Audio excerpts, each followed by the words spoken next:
In the tranquil ambiance of a serene lakeside retreat, where the water's gentle lapping provided a soothing backdrop, two lifelong friends, Alice and John, found themselves immersed in a deep conversation about the future of higher education. The sun was setting, casting a golden hue across the landscape, as they sipped their tea and pondered how universities might evolve in the coming years. John, with all the changes we've seen in the world, how do you think higher education will look in the next decade? Do you believe traditional universities will still hold the same value? That's a great question, Alice. I think we're on the brink of a major transformation in higher education. The traditional model will definitely change, but I'm curious about how quickly and in what ways. What are your thoughts on this? I think we'll see a blend of online and in-person learning becoming the new norm. Technology is playing a huge role in this shift. Question: John, in your opinion, what will be the most significant change in higher education in the next decade? A. The rise of online learning platforms, making education more accessible globally. B. Increased emphasis on vocational training and skills-based education. C. A shift towards personalized learning experiences through advanced technologies. Answer: B. Increased emphasis on vocational training and skills-based education. John, I believe the most significant change will be the increased emphasis on vocational training and skills-based education, option B. With the job market evolving so rapidly, students need practical skills that can be immediately applied in the workforce. I completely agree, Alice. The demand for specific skills over general knowledge is definitely growing. Universities need to adapt to prepare students for the real world. Exactly. And with the rise of technology, we'll likely see more partnerships between universities and industries to create tailored programs. As they continued their conversation, Alice and John discussed the various ways universities could adapt their curricula to better prepare students for the demands of the modern job market. Alice, what do you think about the role of technology in education? Do you think it's a good thing, or could it potentially widen the gap between different socioeconomic groups?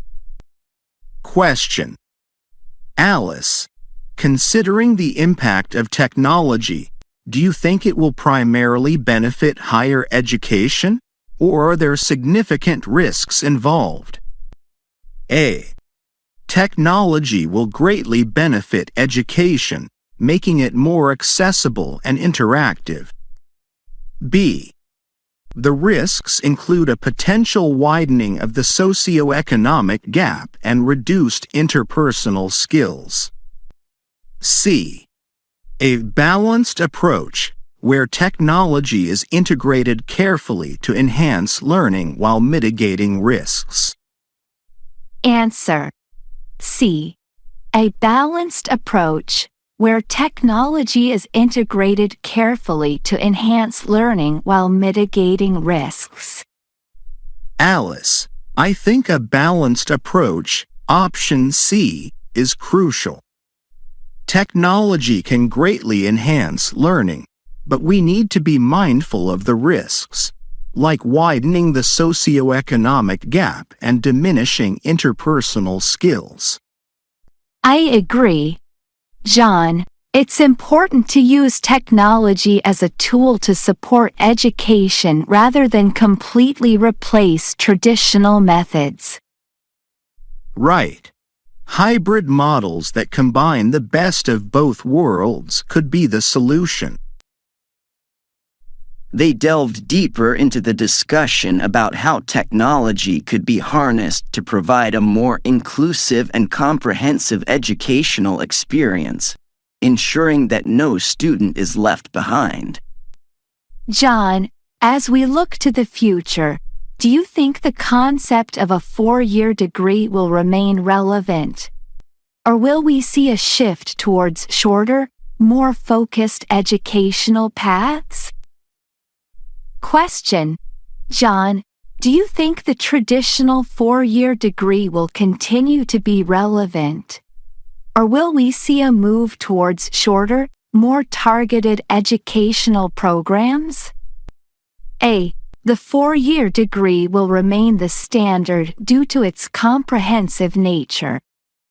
B. We'll see a shift towards shorter, specialized programs that align with industry needs. C. A mix of both, with traditional degrees coexisting alongside shorter, skills-based programs. Answer: B. We'll see a shift towards shorter, specialized programs that align with industry needs. John, I think we'll see a shift towards shorter, specialized programs. Option B.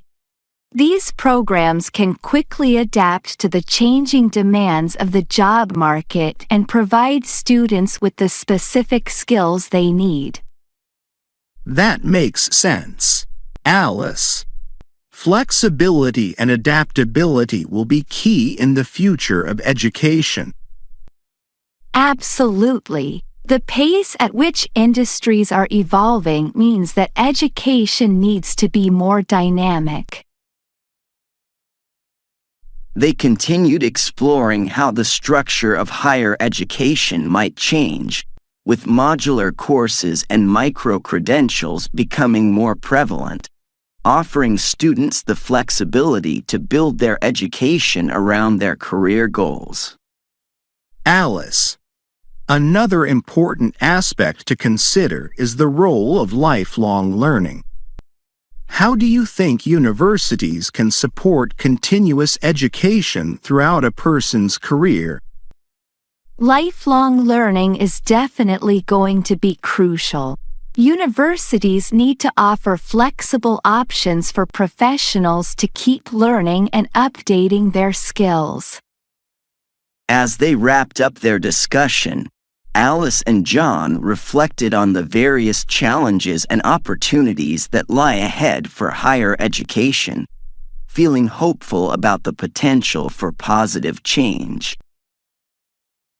As the last rays of the sun dipped below the horizon, Alice and John stood up from the bench, feeling inspired by their conversation and optimistic about the future of higher education.